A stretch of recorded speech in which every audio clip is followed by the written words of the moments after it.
ప్రభు అయిన యేసుక్రీస్తు నామములో అందరికీ కూడా ప్రేమతో వందనాలు తెలియజేస్తూ ఉన్నాను. మనం ప్రభు యొక్క శరీరానికి రక్తానికి సాదృశ్యంగా ఉన్న ఈ యొక్క బలలో పాలు పొందే ముందు మనం వాక్యం ద్వారా ప్రభుని మనం జ్ఞాపకం చేసుకుందాం. Matthew chapter 27 versus 63, 64, 65. అందుకు ప్రధాన యాజకుడు ఆయనను చూచి, నీవు దేవుని కుమారుడు అయిన క్రీస్తువు అయితే ఈ మాట మాతో చెప్పుమని జీవం గల దేవుని తోడని నీకు ఆనబెట్టుచున్నాను. అందుకు యేసు, నీవన్నట్టే ఇది మొదలుకొని మనిషి కుమారుడు సర్వశక్తిని కుడిపార్శ్వమున కూర్చున్నట్టు ఆకాశ మేఘారూఢుడే వచ్చుట మీరు చూతురని చెప్పగా, ప్రధాన యాజకుడు తన వస్త్రమును చింపుకొని, వీడు దేవదూషణ చేసెను, మనకిక సాక్షులతో పని ఏమి? ఇదిగో ఈ దూషణ మీరిప్పుడు విన్నారు, మీకేమి తోచున్నదని అడిగిన. అందుకు వారు, వీడు మరణముకు పాత్రుడనిరి. అప్పుడు వారు ఆయన ముఖం మీద వమ్ము వేసి ఆయనను గుద్దిరి. కొందరు ఆయన అరచేతులతో కొట్టి, క్రీస్తు నిన్ను కొట్టిన వాడెవడో ప్రవచింపమనిరి. చూడండి, ఇక్కడ ఈ వాక్య భాగంలో మనం చూసినప్పుడు ప్రభువుని ఆ యొక్క ట్రయల్స్కి తీసుకెళ్ళినప్పుడు జరుగుతున్న సంఘటన మనకు కనిపిస్తూ ఉంది. అక్కడ అనేక అబద్ధ సాక్ష్యాలు తీసుకొచ్చారు. ఆ ప్రభు మీద అబద్ధ సాక్ష్యాలు 61లో చూస్తే అబద్ధ సాక్షులు అనేకులు వచ్చి సాక్ష్యమేమీ దొరక్క తొదకి ఇద్దరు మనుషులు వచ్చి, వీడు దేవాలయాన్ని పడగొట్టి 3 దినాల్లో కడతానని చెప్పారని అట్లా వాళ్ళు దానికోసం ప్రయత్నిస్తుండగా ప్రధాన యాజకుడు ఇలాగా ప్రశ్నిస్తూ ఉన్నాడు. ఏంటంటే, అందుకు ప్రధాన యాజకుడు, నీవు దేవుని కుమారుడు ఆయన క్రీస్తువు అయితే ఆ మాట మాతో చెప్పుమని ఆయన అడిగినప్పుడు వెంటనే క్రీస్తు ఏమన్నారు? నీవన్నట్టే అని. అంతేకాకుండా మనిషి కుమారుడు మేఘారూఢుడై వచ్చుట దేవుని కుడిపార్శ్వమందు కూర్చునుట మీరు చూతురు అని నేను చెప్పుచున్నాను అనంగులోనే వారికి విపరీతమైన కోపం వచ్చింది. ఈరోజు ఇశ్రాయేలు ఎలా ఉంది? ఇశ్రాయేలు ఒక మండుచున్న అగ్ని గోళలాగా మారిపోయింది. ఈరోజు పరిస్థితులు ఎలా ఉన్నాయి? మిడిల్ ఈస్ట్లోని భయంకరమైన పరిస్థితి వచ్చింది. ఏంటంటే యుద్ధాలు జరుగుతున్నాయి. ఎందుకు జరుగుతున్న యుద్ధాలు? పాలస్తీనాకి, అదేవిధంగా గాజా స్ట్రిప్కి ఇస్రాయేల్కి మధ్య భయంకరమైన యుద్ధం జరుగుతూ ఉంది.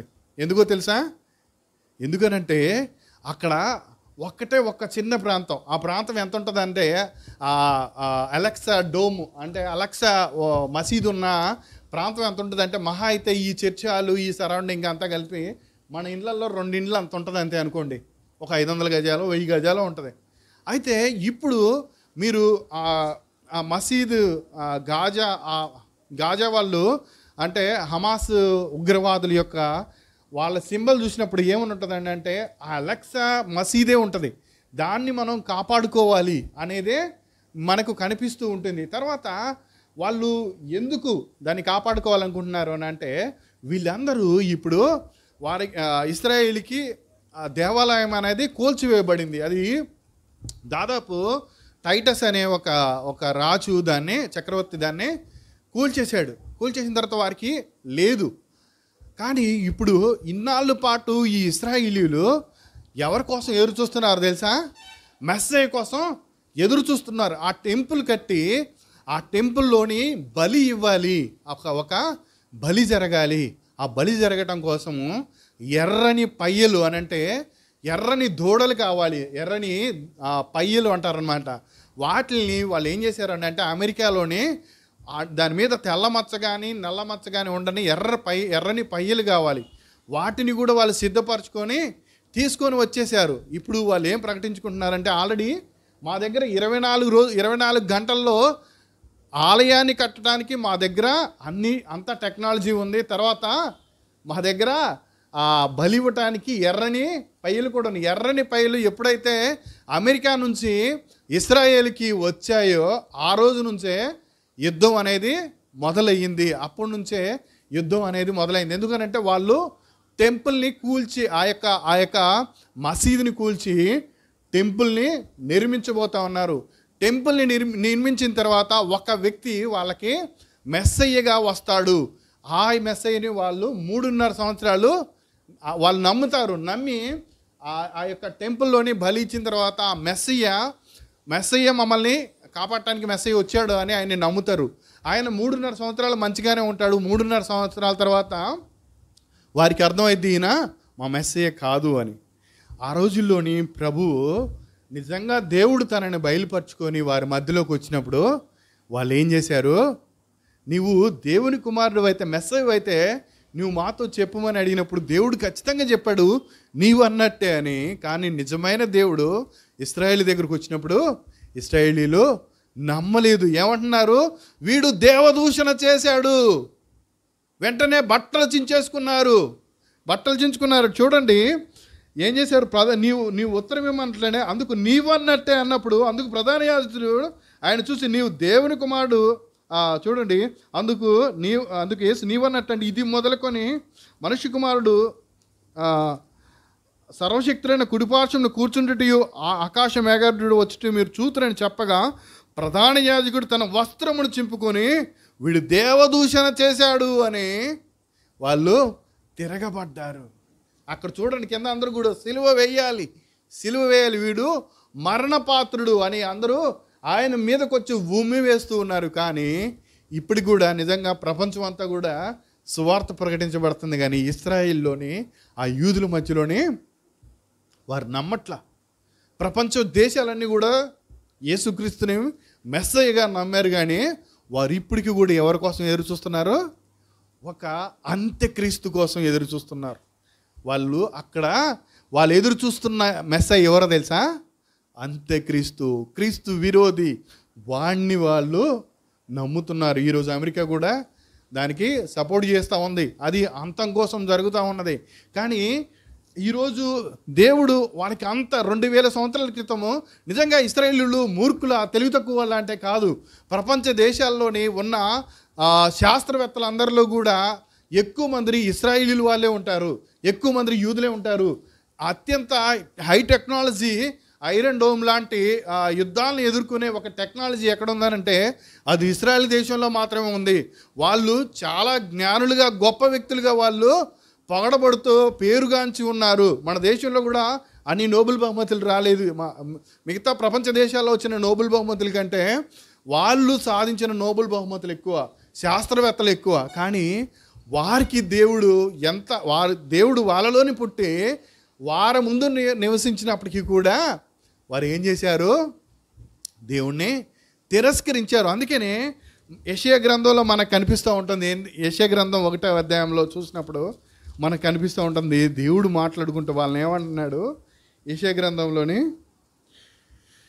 2వ వచనం ఉంటుంది, యెహోవా మాట్లాడుచున్నాడు, ఆకాశమా ఆలకించుము, భూమి చెవియొగ్గుము, నేను పిల్లలను పెంచి గొప్పవాడిగా చేసి తిని వారు నా మీద తిరగబడి ఉన్నారు. ఆకాశమా వినండి, భూమి ఆలకించండి, దేవుని యొక్క బాధ మీరు వినండి. ఎందుకంటే నేను వారిని పెంచి పెద్ద చేశాను. ఈ జనంకి ఇశ్రాయేలీయుల్ని వాళ్ళని నేను నడిపించాను. అందుకనే పొద్దున కీర్తనలో మనం చదివాము, మెస్సా దినమందు మీ పితరులు వారి హృదయమును కఠినపరుచుకున్నట్లు మీ హృదయమును కఠినపరుచుకోండి. వారి ముందే ఎర్ర సముద్రం 2 పాయలుగా చీలింది, అయినా వారు మారలేదు.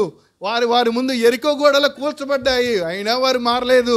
వారికి ఆ మన్నా కురిపించబడింది, అయినా వారు మారలేదు. అయినా కూడా వారి ముందు ఎన్నో కార్యాలు జరిగాయి. యేసుక్రీస్తు ప్రభు వారి మధ్యలో అనేక అద్భుత కార్యాలు చేశారు, స్వస్థతలు చేశారు, వారి పాపాలను క్షమిస్తూ ఉన్నాడు.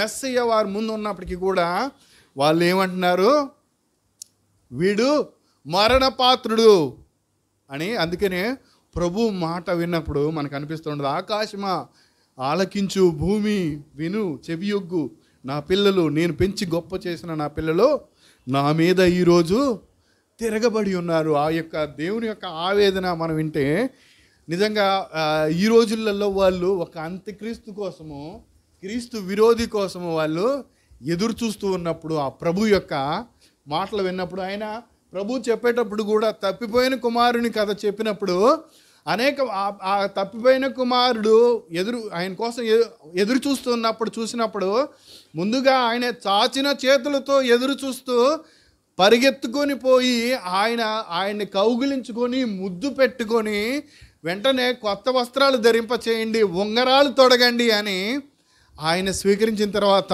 అనేక మంది ఆ విధంగా మారు మనసు పొందారు. కానీ తన పెద్ద కుమారుల్లాగా ఇశ్రాయేలు మాత్రానికి ఆ తండ్రికి ఎదురు తిరగటం జరిగింది.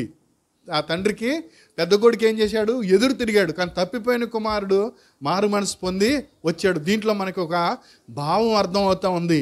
ఈరోజు అనేకులు చూడండి, మనకు కనిపిస్తూ ఉంటుంది. మత్తయి సువార్త 8వ అధ్యాయం 11-12 వచనాల్లో మనం చూసినప్పుడు మనకు కనిపిస్తూ ఉంటుంది. ఏమవుతారట? అనేకులు తూర్పు నుండి పడమటి నుండి వచ్చి అబ్రహాముతో కూడాను ఇస్సాకుతో కూడాను యాకోబుతో కూడాను పరలోక రాజ్యమందు కూర్చుందరు కానీ రాజ్య సంబంధులు వెలుపటి చీకటిలో త్రోయబడుదురు. చూడండి నా ప్రియ సహోదరి సహోదరులారా, ఇశ్రాయేలు నిజంగా మనం అబ్రహాము బ్లడ్ మనకి లేదు, అంటే అబ్రహాము రక్తానికి డైరెక్ట్ రక్త సంబంధికులంగా మనం లేము, అవునా కాదా? అయినప్పటికీ కూడా జక్కేని దేవుడు క్షమిస్తూ ఏమన్నాడు? ఇగో ఈయన కూడా నేడు అబ్రహాము కుమారుడే, సుంకపు గుత్తదారుడైన అబ్రహాముని. ఒకప్పుడు మునుపు ఈ దేవుడు లేని ఒక జనాన్ని దేవుడు మనం ఎవరము? మునుపు శత్రువును, అన్యులము, దేవుడు లేని వారము, విగ్రహారాధికులు. అలాంటి మనల్ని ఈరోజు పిలిచి అనేకులు తూర్పు నుండి పడమర నుంచి వచ్చి పరలోక రాజ్యంలో కూర్చుంటారు కానీ రాజ్య సంబంధులు మాత్రానికి వెలుపట్టి చీకట్లోని ఉంటారు. అక్కడ ఏముంటాయి? ఏడ్పులను పండ్లు కొరుగటయో ఉండును. కానీ ఆ దేవుడి మనసు చూడండి, దేవుడిని వాళ్ళు తిరస్కరిస్తున్న విధానం చూడండి. వాళ్ళు ఎలాగా ఆ ప్రభు వారి ఎదుట నిలబడి ఉన్నప్పుడు ప్రధాన యాజకులు లేకపోతే వాళ్ళందరూ కూడా ఇంకా వాళ్ళు చేసిన దుర్మార్గ పనులు ఏంటంటే, ప్రభువుకి బదులుగా బరబ్బాను, అంటే ఒక దొంగని, భయంకరమైన దొంగని విడుదల చేయమని అడుగుతూ ఉంటాం. మనకు కనిపిస్తూ ఉంటుంది ఆ ప్రభు యొక్క మనసు, ఆ బాధను చూస్తూ ఉన్నప్పుడు ఇప్పటికి కూడా ఈరోజు ఇన్ని ప్రపంచ దేశాలలో ఆయన మాటిచ్చి నెరవేర్చుకునే దేవుడు ఇశ్రాయేల్ని ఆయన కాపాడే విధానం చూసినప్పుడు మనకు ఆశ్చర్యం అనిపిస్తూ ఉంటుంది. అంత చిన్న దేశము ఇంత పెద్ద దేశాలతోటి ఎలాగా నిలబడగలుగుతుంది అని అంటే, దేవుడు దానికి ఇచ్చిన ఇశ్రాయేల్ని కాపాడుతానని ఇచ్చిన వాగ్దానం ప్రకారం ఇప్పటికీ కూడా ఆయన కాపాడుతూనే ఉన్నాడు. స్టిల్ దే ఆర్ నాట్, వారు ఇప్పటికీ కూడా వాక్యం వైపు తిరగలేదు, వాళ్ళు ఇప్పటికి కూడా బైబిల్ వైపు తిరగలేదు.